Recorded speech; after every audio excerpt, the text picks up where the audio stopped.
Alright, this is Riley from Other Planet. We haven't been very proactive with our updates recently, but that's only because we've been riding our skateboards. Here in Utah we've had incredibly high pressure, which makes for really good weather, plenty of sunshine, and lots of skateboarding. We had an incredible Halloween skate race up at the University of Utah, and we got out, skated hard, and put our costumes on. But we have been working on slide gloves.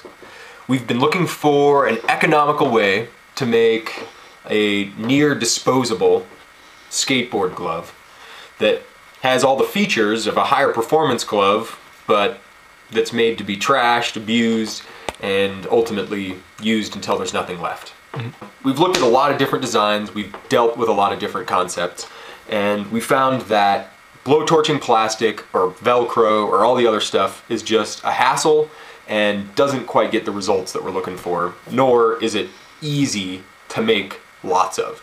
So what we found is that we can actually make a hybrid puck by screwing the plastic directly to a block of wood, approximately 3/4 of an inch thick, and then using contact cement to glue the wood to the glove.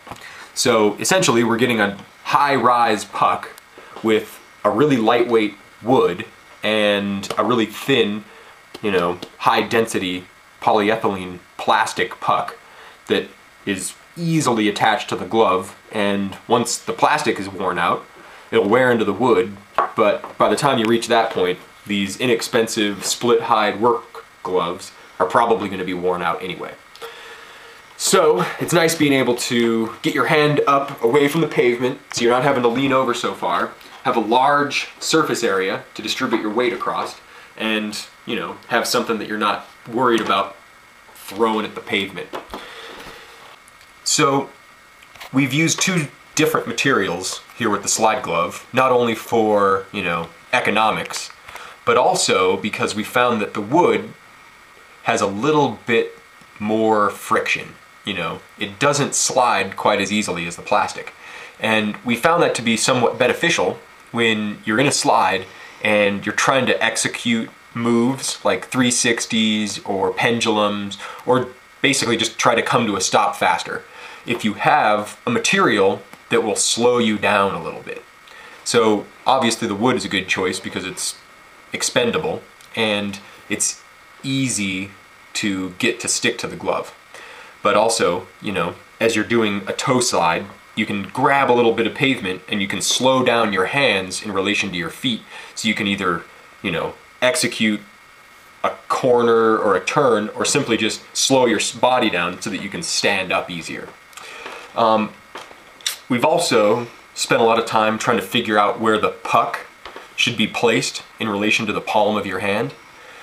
And we found that instead of just putting it directly centered with your palm, all the way up to your knuckles, we found that if we have it lower and closer to the center of your wrist, then it's easier to put weight on it and have it evenly distributed across the whole surface of the slide puck. So it also just makes it easier to bend your fingers over it because it's not, interfering with normal movement. But especially when you're doing heel side slides, you're most typically putting all of the weight here on your wrist and not so much on your palm. At least with the riding style that... So are we going to be selling these? I'd like to. I've got plenty of them, and I typically only sell them for about $15, which, to be perfectly honest with you, I think is a really good price for a glove that competes with a lot of the more expensive stuff out there. Yeah, so how do they compare with the gloves that we used to make, just totally custom? Well, just to show my side of it, I usually spend between an hour and 2 hours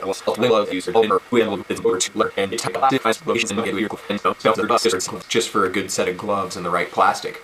Plus 2 hours. Yeah, plus my own personal time. And I found that I can make a set of these in under 15 minutes and get results that, to be honest with you, in some ways exceed what those expensive gloves can. can do. I find I take it a little too far when I try to make my own personal set. I try to think, oh, I'm going to be putting weight here, and I'm going to be putting weight here, and I try to think of all of the localized areas where weight's going to be placed instead of just the overall location. So this has just freed up the situation where I can have one large surface area, which makes it easier to find, and it distributes it across the entire surface as opposed to just certain points. Even though they're really simple and basic, they embody over 6 years of, various glove development, whether it be for high performance longboarding, downhilling, carving, or dirtboarding. We've literally boiled it all down into this.